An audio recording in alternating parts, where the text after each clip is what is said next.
வணக்கம். லீடர்ஷிப்புங்கிறது ஒரு பெரிய கம்பெனியை நடத்துகிறவங்க அவங்களுக்கு மட்டும்தான் லீடர்ஷிப் வேணுங்கிறது இல்லை. இண்டிவிஜுவலாக எல்லாருக்குமே இந்த லீடர்ஷிப் குவாலிட்டிஸ் இருக்கணும். ஏன்னா அந்த லீடர்ஷிப் குவாலிட்டிஸ் இருந்துச்சுன்னா we will handle different life situations very effectively. அதுதான் இந்த வீடியோவில் பார்க்க போகிறோம். What are the leadership qualities ஜென்ரலாக நம்ம லீடர்ஸ்ட்டை பார்க்கலாம் அப்படின்னு சொல்லிட்டு. The first quality பார்த்தீங்க அப்படின்னா vision is ability to see which is not there today. அந்த லீடர்ஸ்க்கு பார்த்தீங்கன்னா இந்த எபிலிட்டி ஒன்று இருக்கும். மற்றவங்களோடு அவங்க ஒரு ஸ்டெப்பு டிஃப்ரெண்ட்டாக இல்லைனா அஹர்டாக இருக்கிறது இந்த விஷன் அப்படிங்கிற ஒரு குவாலிட்டினால் அவங்களால ஒரு 10 years 20 yearsக்கு அஹர்டாக திங்ஸை பார்க்க முடியும். அது மற்றவங்களால் பார்க்க முடியாது. அது அப்படி இருக்கும்போது அதை ஒரு அட்வான்டேஜாக அவங்க எடுத்துக்குவாங்க. அதனால தான் people look to them as a leader. ஒரு எக்ஸாம்பிள் சொல்கிறேன் பாருங்கள். சிங்கப்பூர் கண்ட்ரி இப்போ நமக்கு எல்லாருக்கும் தெரியும்.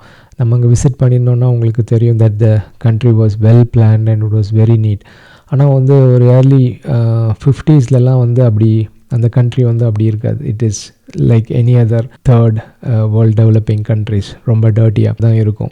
ஆனால் அந்த கண்ட்ரியோடைய ஃபஸ்ட்டு ப்ரைம் மினிஸ்டர் லீ அவருடைய விஷன் இந்த கண்ட்ரியை நம்ம இன்னும் ரொம்ப க்ளீனாக எக்கனாமிக்கலி வெல் டெவலப்டாக கொண்டு வரலாம் அப்படிங்கிறத அந்த டைம்லேயே ஹி என்விஷன்ட். அதனால ஸ்ட்ரிக்டாக லாஸ் கொண்டு வந்தார். சிட்டிஸ் ஸ்ட்ரீட்ஸ் எல்லாம் க்ளீனாக வைக்கிறதுக்கு. பப்ளிக்கு ஒரு எஜுகேஷன் அவேர்னஸை அந்த வார் ஃபுட்டிங் மூலமாக கொண்டு வந்தாங்க. நல்ல டிசைன் பண்ணாங்க. அண்ட் கண்டினியூஸாக அதை க்ளீனாக வச்சுருக்கிறதுக்கு சிஸ்டம் கொண்டு வந்தாங்க. ஸோ தீஸ் ஆர் ஆல் ஒரு லீடரோடைய பார்த்திங்கன்னா ஒரு விஷன்னால் தான் இதை அடைய முடியும். ஏன் அப்படின்னா நம்ம எதையாவது கொஞ்சம் சிக்னிஃபிகண்ட்டாக சாதிக்கணும் அப்படின்னா அதுக்கு ஒரு நாள் 2 நாள் தேவை இருக்காது. அதுக்கு கண்டினியூஸாக ஒரு 5 வருஷம் 10 வருஷம் ஒரு 20 வருஷம் உழைப்பு தேவை இருக்கும். அது நம்ம இண்டிவிஜுவலாக இருந்தாலும் சரி, ஒரு நேஷனாக இருந்தாலும் சரி. அப்படி நம்ம பண்ணுறதுக்கு ஒரு விஷனோடி நம்ம ஒர்க் பண்ணணும். அப்படி நம்ம ஒர்க் பண்ணிகிட்டு இருக்கும்போது அந்த டே டு டே வரக்கூடிய ப்ராப்ளம்ஸையும் மீறி நம்மளால் அஹர்டாக பார்த்து நம்ம ஒரு இலக்கு நோக்கி போயிட்டுருக்குறோம் அப்படிங்கிறத பார்த்து நம்மளால் வேலை செய்ய முடியும். ஸோ இந்த விஷன் நமக்கு செல்ஃபாகவும் இருக்கலாம். இப்போ இந்த வீடியோலாம் பார்த்துட்ருக்கிறது கூட உங்களுக்கு ஒரு விஷன் இருக்கலாம். நம்ம லைஃப்பில் இப்போ இந்த பொசிஷனில் இருக்கிறோம், ஆனால் இன்னும் ஒரு நல்ல ஒரு லீடர்ஷிப் பொசிஷனுக்கு வரணும் அப்படின்னு. ஸோ அது செல்ஃபாகவும் இருக்கணும். இன்னொன்று நம்ம ஃபேமிலியோடைய விஷனாகவும் இருக்கணும். இப்போ ஃபார் எக்ஸாம்பிள் குழந்தைங்க இருக்கும்போது நல்ல நல்ல வேல்யூஸை அவங்களுக்கு பிளான் பண்ணணும். லைஃப்பில் ஒரு சீடாக அவங்களுடைய மைண்டில் நம்ம பிளான் பண்ணும்போது they will also come good. So அப்படிங்கிற ஒரு ஃபேமிலியை நம்ம எங்கே எடுத்துகிட்டு போகிறோங்கிற ஒரு விஷன் இருக்கணும். அப்புறம் நம்மளுடைய ப்ரொஃபஷ்னல்லையும் இப்போ இந்த எக்ஸாம்பிள் எடுத்துக்கோங்க. ஒருத்தர் புதுசாக ஜாயின் பண்ணுறாரு. ஆனால் அவருக்கு ஒரு விஷன் இருக்குது. ஒரு 10 yearsலேயோ ஒரு 15 yearsலேயோ தானாக அவராக இன்னொரு கம்பெனி ஆரம்பிக்கணும் அப்படிங்கும்போது அவர் என்ன கம்பெனி ஆரம்பிக்கணும்னு நினைக்கிறாரோ அதை சார்ந்த ஒரு கம்பெனியில் தான் போய் சேருவார். ஸோ அவர் என்னென்ன டெசிஷன்ஸ் எடுக்கிறாரோ லைஃப்பில் எல்லாமே கொஞ்சம் தெளிவாகவும் கிளியராகவும் இருக்கும். ஏன் அப்படின்னா அவர் ஒரு விஷனை நோக்கி பயணம் செஞ்சிட்ருக்கிறார். அதுதான் இந்த விஷன் ஒரு லீடருக்குமே சரி, ஒரு இண்டிவிஜுவலாகவும் சரி நமக்கு ரொம்ப இம்பார்ட்டன்ட். ஸோ இந்த எல்லாமே இந்த விஷனில் இருந்தால் ஸ்டார்ட் ஆகும். உங்களுக்கு ரைட் பிரதர்ஸ் உடைய எக்ஸாம்பிள் தெரிஞ்சிருக்கும். அவங்க ஒரு இம்பாசிபிள் ட்ரீமை சேஸ் பண்ணிகிட்டு இருந்தாங்க. அவங்க ஒரு ஆர்டினரி ஒரு சைக்கிள் மெக்கானிக் 2 பேரும் பறவைகளை போல் மனுஷங்களும் பறக்கணும் அப்படின்னு ஆசைப்பட்டு கண்டினியூஸாக அவங்க ஒர்க் பண்ணிகிட்டு இருந்தாங்க. அந்த இயர் December 17, 1903 இந்த வேர்ல்டுக்கு அவங்களால நிரூபிக்க முடிஞ்சது மனிதர்களாலும் ஒரு பறவை மாதிரி பறக்க முடியும் அப்படின்னு சொல்லிட்டு. அது எல்லாம் பார்த்திங்கன்னா ஒரு ட்ரீம் ஒரு விஷன் இருந்ததுனால அவங்களால ஒரு சஸ்டெயின் பண்ணி ரொம்ப நாளாக அந்த ட்ரீமுக்காக ஒர்க் பண்ண முடிஞ்சுது. ஸோ நம்ம ஒரு விஷன் இருக்கும்போது அதுதான் ஃபஸ்ட்டு வேணும். அதுக்கு பிளான் செகண்ட் வரும். ஃபஸ்ட்டு நமக்கு விஷனே இல்லாத போது பிளான் நமக்கு தேவை இருக்காது. ஸோ அது எப்படிங்கிறது முக்கியம் இல்லை. ஃபஸ்ட்டு ஒரு இலக்கை நமக்கு ஒரு ஆசையாக நீங்கள் அதை செட் பண்ணிட்டீங்கன்னா remaining everything will fall. Doctor Martin Luther King junior ஃபேமஸாக வந்து ஒரு வாக்கியம் சொல்லியிருப்பார், I have a dream that my 4 little children will live in a nation where they will not be judged by the color of their skin but by their content of their character அப்படின்னு. So all Martin Luther ஆள் கொடுக்க முடிஞ்சது வந்து ஒரு dream தான் அந்த கண்ட்ரிக்கு. பிளானோ எதுவுமே அவர் கொடுக்கல, ஒரு ட்ரீம் கொடுத்தாரு. Then the remaining things everything is fall into place. So அதை ஃபஸ்ட்டு நினைவில் வச்சுக்கோங்க. Everything should start with a vision. Next வந்து ரிஸ்க் எடுக்கும் கெப்பாசிட்டி. லீடர்ஸ் வந்து they don't talk about risk, they take risk. ஏன் அந்த risk நம்ம எடுக்கணும் அப்படின்னா, ஆர் எப்போ அந்த ரிஸ்க் எடுக்கணும்னு, நம்ம எப்போ ஒரு கம்ஃபர்ட் ஜோனில் இருக்கிறோமோ, ஃபார் எக்ஸாம்பிள் வந்து ஒரு ஒர்க்கில் இருக்கிறோம், நார்மலாகவே போயிட்டுருக்கு, ஒரு பிரச்சனையும் இல்லை, அதுதான் சரியான டைம் வந்து நம்ம அடுத்த ஒரு ஜாப் மூவ் பண்ணுறதுக்கோ இல்லை ஒரு ப்ரமோஷன் கிடைக்கிறதுக்கோ வந்து ஒர்க் பண்ணக்கூடிய டைம். ஆர்மி மிலிட்ரி அவங்களெல்லாம் எடுத்துக்கிட்டிங்கன்னா வார் டைமில் அவங்க ப்ரிப்பேர் பண்ண மாட்டாங்க. எப்போ வந்து ஒரு கண்ட்ரியில் பீஸ் நிலவுதோ அப்போ தான் அவங்க வந்து they will prepare for a war. So எல்லாம் அவங்கள வந்து ப்ரிப்பேர் பண்ணி தயார்படுத்திட்டு இருக்கிற டைம் வந்து பீஸாக இருக்கக்கூடிய டைம். ஸோ அதுதான் வந்து லைஃப்லேயும் நம்ம வந்து ஃபாலோ பண்ணணும். கம்ஃபர்ட்டாக எப்போ ரொம்ப நாள் இருக்கக்கூடாது. ஒரு லெவல் கொஞ்சமாக கம்ஃபர்ட்டாக ஆயிட்டிங்க அப்படின்னா அதை ஃபர்தராக பிரேக் பண்ணி அடுத்த லெவலுக்கு போகிறதுக்கு பார்க்கணும். நெக்ஸ்ட்டு வந்து கொஞ்சம் கால்குலேட்டடாக ரிஸ்க் எடுக்கணும். கேம்பிளிங் பண்ணக்கூடாது. ஃபார் எக்ஸாம்பிள் வந்து சிலர் வந்து ஸ்டாக் மார்க்கெட் எக்ஸாம்பிள் எடுத்துக்கலாமே, எல்லா காசையும் வந்து ஸ்டாக் மார்க்கெட்டில் இன்றைக்கி போட்டுட்டு ஒரு 2 நாள்லையோ 3 நாள்லையோ 10 மடங்கு 100 மடங்கு எக்ஸ்பெக்ட் பண்ணுறதுங்கிறது வந்து கேம்பிளிங். அது பேர் ரிஸ்க்கு கிடையாது. ஸோ ரிஸ்க்குங்கிறது வந்து ஒரு கால்குலேட்டடாக இருக்கணும். ஃபார் எக்ஸாம்பிள் வந்து நீங்கள் ஒரு செயலை செய்ய போகிறீங்க, அது நல்லா ஆச்சுதுன்னா உங்களுக்கு நல்லது. அது வந்து சரியாக போகலை அப்படின்னாக்குள்ளேயும் ஃபால்பேக் பிளான்னு சொல்லுவாங்க. ஸோ உங்களுக்கு வந்து அதிகமாக அதில் வந்து பிரச்சனைகள் வரக்கூடாது. அதுதான் வந்து கால்குலேட்டட் ரிஸ்க்கு. ஏன்னா நம்ம இந்த ரிஸ்க்கை இது மாதிரி எடுக்கும்போது தான் வந்து நமக்கு ஹிடன் ஆப்பர்ச்சுனிட்டிஸ் தெரியும். நம்மளால் எவ்வளோ வளர முடியும் அப்படிங்கிறது வந்து நம்மளால் சொல்ல முடியும். Unless you stretch your wings you never know how for you can fly அப்படின்னு சொல்லுவாங்க. ஸோ அந்த முயற்சி எடுத்தால் தான் வந்து நம்மளுடைய திறமைகளும் வந்து வெளியில் வரும். அது மாதிரி அந்த ரிஸ்க்குக்கு வந்து எப்போவுமே வந்து ரிவார்டும் இருக்கும். அதிகமாக நம்ம ரிஸ்க் எடுக்கும்போது நமக்கு வந்து ரிவார்ட்ஸும் வந்து அதிகமாக இருக்கும். இன்னொன்று வந்து இட் வில் பில்டு கான்ஃபிடென்ட். நம்ம கொஞ்சம் கொஞ்சமாக ரிஸ்க் எடுக்கும்போது மற்றவங்க ரிஸ்க் எடுக்காதவங்களோடோடி நமக்கு வந்து அந்த ரிவார்ட்ஸ் அதிகமாகவே இருக்கும். அது வந்து உங்களுக்கு கான்ஃபிடென்ட்டும் கொடுக்கும். ஸோ இப்படி தான் நமக்கு ஒரு ஸ்டேஜுக்கு வந்ததுக்கப்புறம் இல்லை ஒரு ரிஸ்க் எடுத்து நீங்கள் ஒரு ப்ரமோஷன் கிடச்சிருக்கும், அப்புறம் அடுத்து அது ஒரு கான்ஃபிடென்ட் கொடுக்கும். ஓகே, இப்படி தான் இருக்குது, நம்ம கொஞ்சம் கொஞ்சமாக ரிஸ்க் எடுத்து we need to move அப்படின்னு சொல்லிட்டு இது ஃபைனலி வந்து இந்த ரிஸ்க் எடுக்கல வந்து it will accelerate your growth. ஒரு கெரியர்லேயும் பார்த்தீங்க அப்படின்னாலும் லைஃப்லேயும் பார்த்தீங்கனாலும் நீங்கள் ரிஸ்க் எடுக்கும்போது உங்களை வந்து அது வந்து இன்னொரு லெவலுக்கு கொண்டு போகும். ஸோ நெக்ஸ்ட்டு இன்னும் குவாலிட்டி ஆஃப் அ லீடர்னு பார்த்தீங்கன்னா சால்வ் ப்ராப்ளம். அவங்களுடைய ability to solve tough problems. True leadership is measured by problem solving, not problem spotting. இந்த டிஃப்ரென்ஸை நம்ம லைஃப்லேயும் பார்த்துக்கலாம். இண்டிவிஜுவலாகவே சில டைம் நம்ம பார்த்திங்க அப்படின்னா எப்போவுமே வந்து ப்ராப்ளமை பற்றியே பேசிகிட்டு இருப்போம், பட் ஒரு சொல்யூஷனை பற்றியே யோசிக்க மாட்டோம். ஆனால் லீடர்ஸ் வந்து எப்போவுமே பார்த்திங்கன்னா they will solve tough problems. Barack Obama அவருடைய புக்கில் எழுதியிருப்பார் வந்து த டஃபஸ்ட் ஜாப் என்ன அப்படின்னா யாராலையும் சால்வ் பண்ணாத பிரச்சனைகள் தான் அவருடைய டேபிளுக்கு வரும்.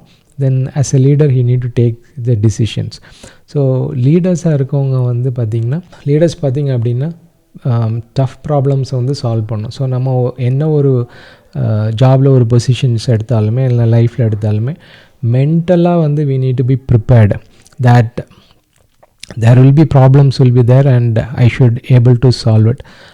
அதனால் பார்த்திங்கன்னா either we can நிறைய புஸ்தகம் படிக்கலாம், எப்படி ப்ராப்ளம் சால்வ் பண்ணுறதுன்னு நிறைய ஸ்கில்ஸ் தெரிஞ்சுக்கலாம். ஏன்னா வந்து லைஃப்பில் பார்த்திங்கன்னா one after the other problems வந்துகிட்டே இருக்கும்.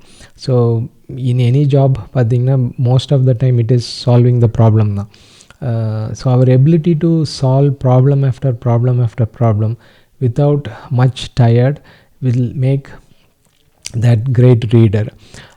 இன்னொன்று நீங்கள் என்ன யூஸ் பண்ணிக்கலாம் அப்படின்னா த திங்க் அண்ட் க்ரோ ரிச் புக்கில் வந்து நெப்போலியன் ஹில் ஒரு சாப்டர் இதை பற்றி எழுதியிருப்பார், மாஸ்டர் மைண்ட் குரூப். அதாவது எல்லா ப்ராப்ளத்துக்கும் உங்களுக்கு சொல்யூஷன் நீங்கள் இண்டிவிஜுவலாக வைக்கணும்னு இல்லை. யூ கேன் இந்த மாஸ்டர் மைண்ட் குரூப்புங்கிறவங்க என்ன அப்படின்னா மென்டராக இருக்கலாம், இல்லைனா ஒரு குரூப் ஆஃப் எக்ஸ்பர்ட்ஸாக இருக்கலாம். ஸோ அவங்க மூலமாக வந்து you should able to take advice and solve the problems. So எல்லாமே வந்து நம்மளே பண்ணணும்னு தேவை கிடையாது, அதுக்கு எக்ஸ்பர்ட் இருப்பாங்க. அவங்கள்ட்ட வந்து நீங்கள் கரெக்டாக அணுகி ஆலோசனை கேட்டிங்கன்னா you should able to solve the problem. இன்னொன்று வந்து delegation of work. Delegation of ஒர்க்குங்கிறது வந்து நமக்கு எப்போவுமே நம்மளால் மைனர் ஒர்க்ஸு அதை தான் வந்து நம்ம கொடுக்கறதுக்கு மனசில் வரும். ஆனால் அது கிடையாது. டெலிகேஷன் ஆஃப் ஒர்க் வந்து திறமையாக என்னென்ன யார் எந்த வேலையை செய்வாங்களோ அவங்க கையில் கொடுக்கறது தான் டெலிகேஷன் ஆஃப் ஒர்க். நீங்கள் அப்படி கொடுக்கும்போது உங்களுக்கு நிறைய டைம் கிடக்கும். You can spend your effort in other places to solve problems. அப்புறம் பார்த்திங்கன்னா இந்த 2 விஷயம் தெரிஞ்சுக்கணும். ஒன்று நோன் அன்னோன் ப்ராப்ளம்ஸ். அதாவது நோன் அன்னோன் ப்ராப்ளம் என்ன அப்படின்னா, நமக்கு வாழ்க்கையில் உடம்பு சரியில்லாமல் போகலாம் ஃபார் அ லாங்கர் டைம். அப்புறம் வந்து ஜாப் லாஸஸ், வேலை போயிடலாம்.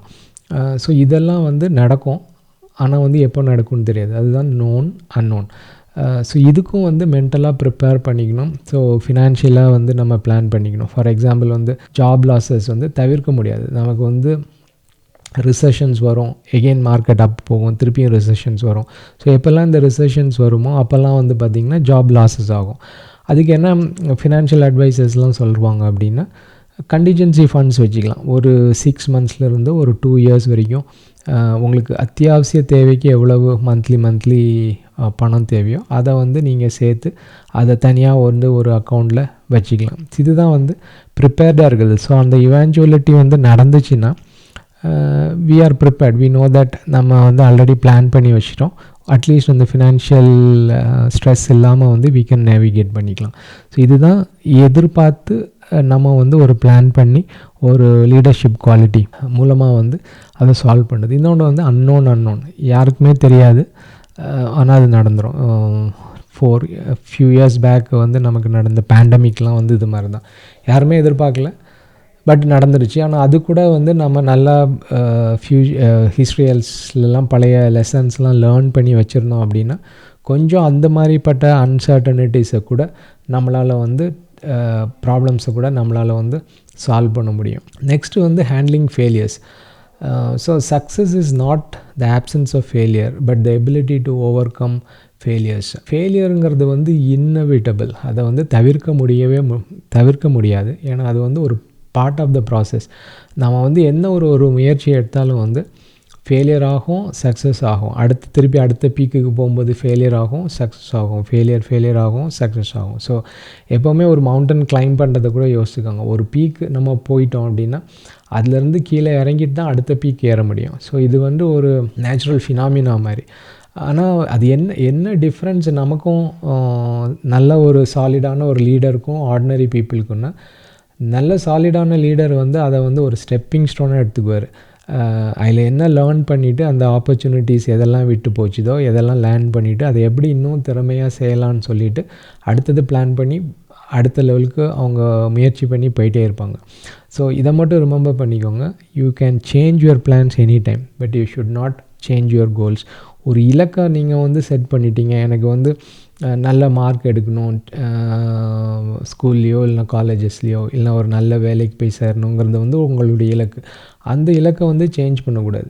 ஆனால் அந்த இலக்குக்கு அடைய வேண்டிய வழிகளை வந்து நீங்கள் இந்த தடைகள் வரும்போது அதில் லேர்ன் பண்ணிக்கிட்டு அதை கரெக்ட் பண்ணிவிட்டு திருப்பியும் அந்த இலக்கை நோக்கி வந்து போயிட்டே இருக்கணும்.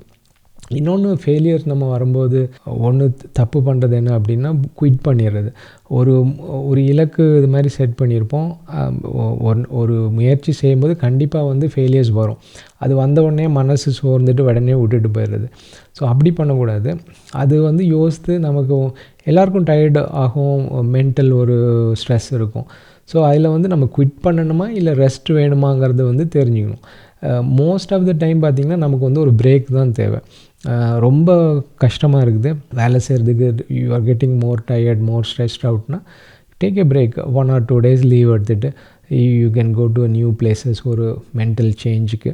இல்லை அப்படின்னா யூ கேன் கோ டு ஒரு ஃபேமிலி இல்லைனா ஃப்ரெண்ட்ஸை வந்து விசிட் பண்ணிவிட்டு தென் வரலாம். You will give a different perspective for you, maybe even new ideas to solve the problems what you are trying to solve. The other ஒன்று வந்து பார்த்திங்கன்னா சக்ஸஸும் ஃபெயிலியர்ஸும் வந்து ஒரே மாதிரி ஹேண்டில் பண்ணுறது. நமக்கு வந்து சக்ஸஸ் வந்துச்சுன்னா துள்ளி குதித்து வந்து ரொம்ப எக்ஸைட்டடாக ஆகக்கூடாது.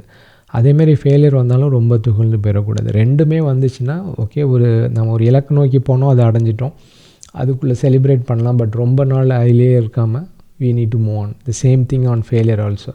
நடந்துருச்சு, அதை பற்றி என்னங்கிறத வந்து நம்ம கற்றுக்கிட்டு we need to just move on. இதெல்லாம் வந்து லைஃப்பில் வந்து ஒரு சீசன்ஸ், அப் சைடு இருக்கும், டவுன் சைடு இருக்கும், அப் சைடு டவுன் சைடு இருக்கும். we need to keep moving. இது எல்லாமே வந்து ஒரு மைண்ட் செட்டாக நம்ம வந்து இந்த ஃபெயிலியரை வந்து பார்க்கணும். ஏன்னா லைஃப் வந்து பார்த்திங்கன்னா ஒரு டெஸ்டினி, ஒரு இலக்கு கிடையாது, அது ஒரு ஜேர்னி. அந்த ஜேர்னியில் வந்து ரெண்டுமே இருக்கும், நல்லதும் நடக்கும், கெட்டதும் நடக்கும், நம்ம போயிட்டே இருக்கணும். இந்த பாயிண்ட்ஸ் எல்லாமே வந்து நீங்கள் இம்ப்ளிமெண்ட் பண்ண ஆரம்பிச்சிங்கன்னா மற்றவங்களுக்கும் வந்து இதை ஹெல்ப் பண்ணுறதுக்கு மறந்துடாதீங்க. அடுத்து வந்து ரிலேஷன்ஷிப்பை பற்றி யோசிக்கும் போது வந்து மோஸ்ட் ஆஃப் த டைம் நம்மளுடைய ரிலேஷன்ஷிப் பார்த்திங்கன்னா லைக் மைண்டட் பீப்புள்கிட்ட இருக்கும். நம்மளுடைய சேம் ஹாபியாக இருக்கும், நம்மளுடைய குணாதிசயங்கள் சேமாக இருக்கிறவங்கள்ட்ட தான் நம்ம வந்து எப்போவுமே வந்து பழகுவோம். ஆனால் வந்து ஒரு லீடருங்கிற போது to maintain relationship with people who you to not like minded people இல்லாமல் சம்டைம்ஸ் சிலர்கிட்ட வந்து நம்ம ஒர்க் பண்ணுறதுக்கே கொஞ்சம் கம்ஃபர்டபுளாக இருக்காது, அவங்கள்ட்டலாம் விலகியே இருப்போம். ஆனால் ஆஸ் எ லீடர், நம்ம லீடராக லீட் பண்ணணும்னு நினச்சோன்னா அந்த மாதிரிப்பட்ட பர்சன்ஸ்கிட்ட கூட வி ஷுட் மெயின்டைன் ரிலேஷன்ஷிப். ஏன் அப்படிங்கும்போது வந்து அவங்களுக்கு வந்து மேபி வந்து ஒரு different view points they can bring it to அவர் பெர்ஸ்பெக்டிவ். ஏன்னா அவங்க வந்து ஒரு டிஃப்ரெண்ட்டான மைண்ட் செட்டில் இருப்பாங்க. So they can bring different view set. And also a leader அவருடைய மைண்ட் செட் உள்ள பீப்புள், அவர் லைக் பண்ணுறவங்களுக்கே இருந்தாங்கன்னா எல்லாத்துக்கும் வந்து எஸ்ஸுங்கிற சொல்கிறவங்கள தான் சுற்றி இருப்பார். ஸோ இந்த மாதிரி கொஞ்சம் டிஃப்ரெண்ட்டாக இருக்கும்போது தான் வந்து அந்த கருத்து மோதல் வந்து வரும். அதில் வந்து நம்ம அது நல்லா ஒரு ஆஸ் அ டீமாக வந்து ஆராய்ஞ்சு ஒரு நல்ல ஒரு முடிவை எடுக்கிறதுக்கு வரும். ஒரு எக்ஸாம்பிள் சொல்கிறேன். ஒன் ஆஃப் த சிஇஓ வந்து இதை பதிவு பண்ணியிருந்தார். அவருடைய கம்பெனியில் வந்து ஒரு டாப் எக்ஸிக்யூட்டிவ் வந்து ஹீ டிசைட் டு லீவ். அப்போ அந்த லாஸ்ட்டாக வந்து அந்த சிஇஓ ஒரு அட்டெம்ப்ட் பண்ணுறாரு. ஒரு லாஸ்ட் மீட்டிங்கில் வந்து அவரை கன்வின்ஸ் பண்ணுறதுக்கு பார்க்கும்போது அந்த கம்பெனி விட்டு போகணுன்னு நினைக்கிறவர் வந்து இதை சொல்கிறாரு. எனக்கும் உங்களுக்கும் நிறைய டிஃப்ரென்ஸ் இருக்குது, நிறைய டிஃப்ரென்ஸ் ஆஃப் ஒப்பீனியன்ஸ் மீட்டிங்ஸ்லலாம் வருது, அப்புறம் ஏன் நீங்கள் வந்து நான் இந்த கம்பெனியில் இருக்கணும்னு நினைக்கிறீங்க அப்படின்னு. அதுக்கு அந்த சிஇஓ சொல்கிறாரு, அந்த ரீசனுக்குனால தான் I want you to stay in the company. நீ வந்து டிஃப்ரென்ஸ் ஆஃப் ஒப்பீனியன், டிஃப்ரென்ஸ் வியூஸை கொண்டு வர, அதனால தான் எனக்கு வந்து நீ இந்த கம்பெனியில் இன்னும் நிறைய நாள் ஒர்க் பண்ணணுன்னு நான் நினைக்கிறேன் அப்படின்னு. ஸோ அதுதான் ட்ரூ லீடர்ஸ். ஏன்னா வந்து ட்ரூ லீடர்ஸ் வந்து டிஃப்ரெண்ட் வியூஸை வந்து எப்போவுமே வந்து அலசி ஆராய்ஞ்சு ஒரு நல்ல முடிவு எடுப்பாங்க. ஸோ நம்மளும் இந்த ஸ்கில்ஸை வந்து ஸ்லோவாக ஆரம்பித்து வைக்கணும். நம்ம லைக் மைண்டட் இல்லாத பீப்புள் கூட வந்து we need to maintain relationship. அடுத்தது வந்து நம்ம எப்போவுமே வந்து ஒரு லீடர்னு பார்த்தோம்னா பவர்ஃபுல் லீடர் அப்படின்னு தான் சொல்லுவோம். ஆனால் ஒரு ட்ரூ லீடர்னு பார்த்தீங்க அப்படின்னா it's not a powerful leader, how much a leader can empower you. ஒரு உண்மையான ஒரு தலைவன் வந்து மற்ற அடுத்தவங்கள வந்து எவ்வளவு வந்து எம்பவர், அதாவது அவங்களுக்கு எவ்வளவு பவர் கொடுக்குறாரோ அவர் தான் true leaders. So great leaders are defined not by their power but by how much they empower others. அவங்க வந்து பார்த்திங்கன்னா ரெஸ்பான்சிபிலிட்டி கொடுத்துருவாங்க, ஒரு ஃப்ரீ ஹேண்ட் கொடுத்துடுவாங்க. பட் கலெக்டிவாக அவங்க அது தலைமை தாங்கிறதுனால அவங்க அந்த ஓனர்ஷிப்பை எடுத்துக்குவாங்க. ஸோ அந்த பண்புகளை நீங்கள் பார்க்கணும். இன்னொன்று பார்த்திங்கன்னா எப்போவுமே வந்து ஒரு சென்ட்ரலைஸ்டு பவர் எங்கே இருக்குதோ ஹிஸ்ட்ரியில் நம்ம பார்க்குறது வந்து அது ஒரு நாட்டுக்கோ இல்லைனா ஒரு ஆர்கனைசேஷன்ஸ்க்கோ நல்லதில்லை. இன்னொன்று பார்த்திங்கன்னா ஒரு சென்ட்ரலைஸ்ட் பவர் இருக்கும்போது ஒரு டாப் டவுன் அப்ரோச் இருக்கும், இதுதான் நீங்கள் செய்யணும் அப்படின்னு வந்து கட்டுப்பாடெல்லாம் நிறைய இருக்கும். ஆனால் வந்து ஒரு எம்பவர் ஒரு லீடர் கொடுத்தாருன்னா ஒரு ப்ளசன்ட் என்வரான்மெண்ட் இருக்கும். அப்படி கொடுக்கல அப்படின்னா அதை வந்து மற்றவங்களுடைய க்ரியேட்டிவிட்டிஸே வந்து வெளியில் வராது. இட்ஸ் எ டெத் ஆஃப் க்ரியேட்டிவிட்டின்னு சொல்லுவாங்க. பட் வந்து நம்ம எம்பவராக பண்ணி அவங்கவுங்க ஸ்டைலில் பண்ணலாம், ரிசல்ட் வந்து நமக்கு இது மாதிரி வரணுங்கும்போது it will benefit everyone. So இதை மாதிரி நமக்கு வந்து ஒரு சென்ட்ரலைஸ்டு நான் தான் எல்லா பவரையும் வச்சுக்கணுங்கிற ஒரு மென்டல் தாட் உங்களுக்கு இருந்துச்சுன்னா அதை நம்ம பர்சனலாக சேஞ்ச் பண்ணிக்கணும். இன்னொன்று இது மாதிரி ஒரு சென்ட்ரலைஸ்ட் பவர், எனக்கு தான் நிறைய பவர் இருக்கும், அது மாதிரி கூட லீடர்ஸ் கூட நீங்கள் ஒர்க் பண்ணுறீங்க அப்படின்னா எவ்வளோ சீக்கிரமாக அங்கேருந்து வெளியில் வர முடியுமோ you need to come out. That is what லீடருங்கிறவங்க டிஃப்ரெண்ட்டு, ட்ரூ லீடருங்கிறவங்க different. True leader always empower others. அடுத்தது வந்து ஹியூமிலிட்டி, பணிவு. Life will break to make you அப்படின்னு சொல்லுவாங்க. பணிவாக இருக்கணும், நம்ம வந்து ஸ்ட்ராங்காக இருக்கணும். லீடர் வந்து ஸ்ட்ராங்காக இருப்பாங்க, வேல்யூஸில் ஸ்ட்ராங்காக இருப்பாங்க, பொய் சொல்ல மாட்டாங்க, நேர தவறாமல் இருப்பாங்க, கடுமையாக இருப்பாங்க அந்த மாதிரி வேல்யூஸில். த சேம் டைம் அவங்க வந்து ஃப்ளெக்சிபிளாகவும் இருப்பாங்க. அந்த வந்து ஆங்கிலத்தில் ஒரு வேர்டு எம்பத்தின்னு சொல்லுவாங்க. அதாவது அவங்கள மற்றவங்களுடைய shoes, put our self in other ஷூஸ்ன்னு சொல்கிறது. நம்ம மற்றவங்களுடைய இடத்துல நின்று அந்த ஒரு காரியங்களை பார்க்குறது. ஸோ அது வந்து பார்த்திங்கன்னா அந்த எம்பதி நமக்கு அப்போ வந்து அந்த ஒரு ஹம்பிள்ஸ். எல்லாருமே வந்து ஹியூமன்ஸ் தான், எல்லோரும் தவறு பண்ணுவோம். அந்த ஒரு கண்ணோட்டத்தில் ஒரு லீடர் வந்து எப்போவுமே வந்து he need to be humble himself. அடுத்த ஒரு இது பார்த்திங்கன்னா லீடர்ஸ் ஆல்வேஸ் டாக் லாஸ்ட். ஒரு மீட்டிங்கில் இருந்துச்சு, நீங்கள் அதை பார்க்கலாம். அந்த மீட்டிங்கில் மோஸ்ட் ஆஃப் த டைம் வந்து லீடர்ஸ் தான் வந்து ஃபஸ்ட்டு பேசுவாங்க. எல்லாமே பேசி ஒரு மீட்டிங் ½ an hour இருந்துச்சுன்னா 25 minutes அவங்க தான் பேசுவாங்க. ஸோ அது வந்து சரி கிடையாது. ஒரு லீடர் வந்து எப்போவுமே பார்த்திங்கன்னா கடைசி தான் பேசணும். ஏன் அப்படின்னா அது ஒரு 3 இம்பார்ட்டன்ட் லெசன்ஸை வந்து நமக்கு கொடுக்கும். ஒன்று, நம்ம மற்றவங்கள ஃபஸ்ட்டு பேச விடும்போது அவங்களுடைய ஒப்பீனியன் என்னங்கிறது தெரிஞ்சுக்கலாம். நெக்ஸ்ட்டு, நம்ம அந்த ஒரு மேட்டரில் ஒரு ஒப்பீனியன் இருக்கும், மற்றவங்களுடைய ஒப்பீனியன் கேட்கும்போது நமக்கு ஒரு சான்ஸ் கிடைக்கும் நம்ம ஒப்பீனியனை வந்து கரெக்ட் பண்ணிக்கிறதுக்கு. தேர்டு வந்து எந்த டிசிஷன்ஸ் எடுக்கிறோனுங்கிறது இல்லை, பட் எல்லாரோடைய வாதங்களையும் நம்ம கேட்டோங்கிறது வந்து ரொம்ப இம்பார்ட்டன்ட். ஸோ அங்கே தான் வந்து அந்த டீம் வந்து பில்ட் ஆகும். அது இல்லாமல் ஒருத்தர் வந்து ஃபஸ்ட்டாகவே எல்லாத்தையுமே பேசிகிட்டு இருக்கிறாருன்னா அவருக்கு கீழே வேலை பார்க்குறவங்க வந்து தயங்குவாங்க அவங்களுடைய வியூஸை சொல்கிறதுக்கு. அப்போ மோஸ்ட்லி பார்த்திங்கன்னா வந்து அது ஒரு ஒன் சைடட் ஆகிடும். நல்லது அது தப்பாக இருந்தாலும் எல்லோரும் கொஞ்சம் எதுவுமே சொல்லாமல் அப்படி விட்டுட்டாங்கன்னா ஒரு ஆர்கனைசேஷன்லேயே ஒரு லீடருக்கு வந்து தப்பான ஒரு முடிவுகள் எடுக்கிறதுக்கு வந்து வாய்ப்புகள் வந்துடும். அதனால் வந்து இந்த இது ரொம்ப கஷ்டம். நீங்கள் பார்த்தீங்கன்னா நம்மளும் சரி எப்போவுமே வந்து we also tend to talk first, but இதை ஸ்லோவாக வந்து இந்த ஸ்கில்லை வந்து நம்ம வந்து வளர்த்துக்கணும். எப்போவுமே listen to others and you talk the last. Leaders always talk last. So கடைசியாக ஒரு தாட்டை வந்து சொல்லி நான் முடிச்சிடலாம் நம்ம. An army of lion led by a donkey differs from an army of donkey led by a lion. இன்னொரு லைனில் சொல்லணும் அப்படின்னா இதை, leadership defines the army not the numbers. So யார் ஒரு தலைமை பண்போடி வந்து வழி நடத்துகிறாங்களோ இந்த குவாலிட்டி, அது வந்து மற்றவங்க ஒரு ஃபேமிலியாக இருக்கலாம், நம்ம இண்டிவிஜுவலாக இருக்கலாம், இல்லைனா ஒரு ஆர்கனைசேஷனாக இருக்கலாம், அந்த தலைமை இது மாதிரி ஒரு பண்புகள் இருக்கும்போது அது எல்லாருக்குமே ஒரு லார்ஜர் பெனிஃபிட்ஸ் வந்து கொண்டு வரும். நம்ம இன்றைக்கி பார்த்ததில் என்னென்ன லீடர்ஷிப் குவாலிட்டிஸ் உங்கள் லைஃப்பில் இருக்குது, நீங்கள் அதை ஆல்ரெடி ஃபாலோ பண்ணிகிட்ருக்கீங்கிறத கமெண்ட்ஸில் சொல்லுங்கள். அதேமாதிரி நீங்கள் வேலை பார்த்துட்ருக்கிறது இல்லை நீங்கள் அட்மையர் ஆகக்கூடிய லீடர்ஸ்க்கு வந்து என்னென்ன வேறு லீடர்ஷிப் குவாலிட்டிஸ்லாம் உங்களுக்கு பிடிச்சிருக்குது அதையும் கமெண்டில் சொல்லுங்கள். ஸோ நம்ம எல்லாருமே வந்து சேர்ந்து அதை படித்து பெனிஃபிட் ஆகிருக்கும். எல்லாருக்கும் நீங்களும் இந்த வீடியோலேருந்து கற்றுக்கலாம், நானும் உங்கள்கிட்டருந்து கற்றுக்கலாம். அதர்ஸும் அந்த கமெண்ட்ஸை பார்க்குறவங்களுக்கும் அது வந்து பயனுள்ளதாக இருக்கும். பொறுமையாக இந்த வீடியோவை லாஸ்ட் வரைக்கும் பார்த்ததுக்கு ரொம்ப நன்றி. இன்னும் 1-2 வீடியோ நான் வந்து லிங்க்கில் கொடுத்துருக்குறேன், அதை அபவுட் லீடர்ஷிப்பு, அதையும் நீங்கள் பாருங்கள். ஸோ உங்களை இன்னொரு வீடியோவில் சந்திக்கிறேன். நன்றி, வணக்கம்.